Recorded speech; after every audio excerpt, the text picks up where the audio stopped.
Let's switch over, of course, to the NFL, the good, the bad, the big uglies, the usual stuff you do here. Let's start with the good here. Matt Ryan turning back the clock against Kansas City. I mean, nobody saw that coming.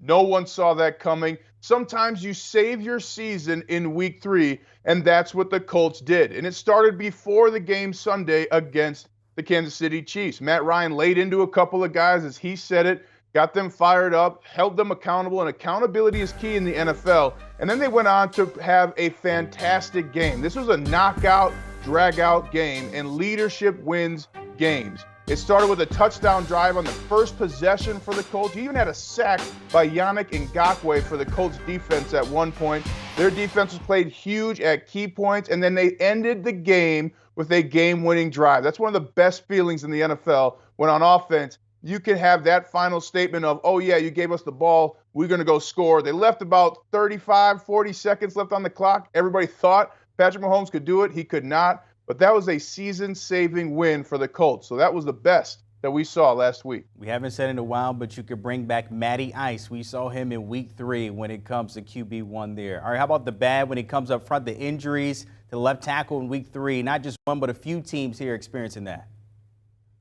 Yeah, the bad this week in the NFL was the entire left tackle position. You got Rashawn Slater with a torn bicep. You've also got Taylor Lewan, who's out for the year with a right knee injury. And then lastly, you got Trent Williams, who his absence in that 49ers game really affected whether they could beat the Broncos or not. Trent Williams has a high ankle sprain. I've had 2 of those. I had 2 of those in my career. Neither one of my ankles are still right. So that's a tough injury to come back from.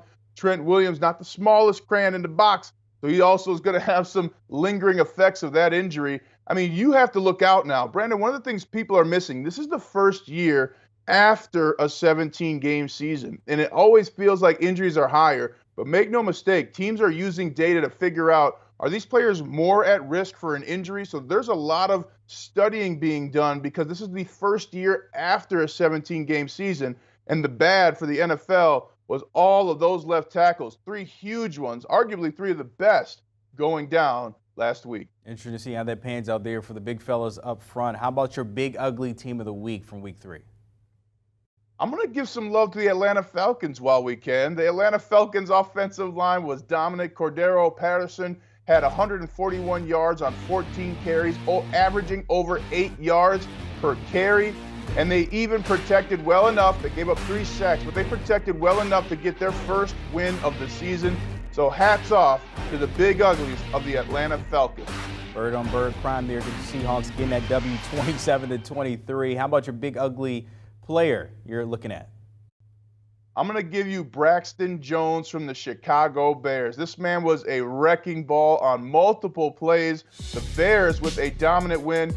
Number 70 here is going to be about to the right of your screen. You're going to see him finish downfield with that player.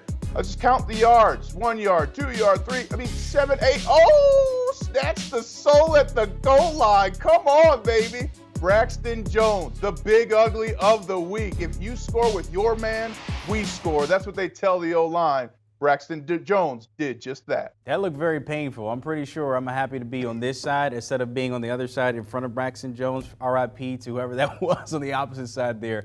A big ugly matchup you're watching this week, though, as we get to Sunday. Well, you always have to look out for some of the matchups, but it's really going to be interesting how the Chargers respond without Rashawn Slater. They really struggled last week after he left, but even before he left in that third quarter. So I'm looking at teams like, just in general, how are they going to operate?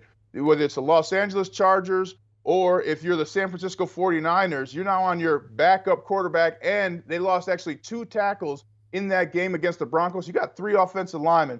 So I'm really looking at the Chargers and the 49ers this week. Can their offensive lines be put together enough to help their teams win? It's always about the big fellas up front. I love it. I love it. As always, Ryan Harris breaking it all down for us here on a Wednesday. Appreciate your time, my friend.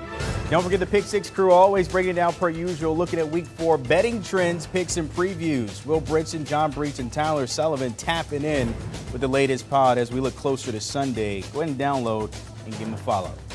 Do you want a sports network that delivers everything that matters about the game? The highlights, the picks, the instant analysis, no yelling, no fake debates, no politics. Hit the subscribe button and never miss a moment.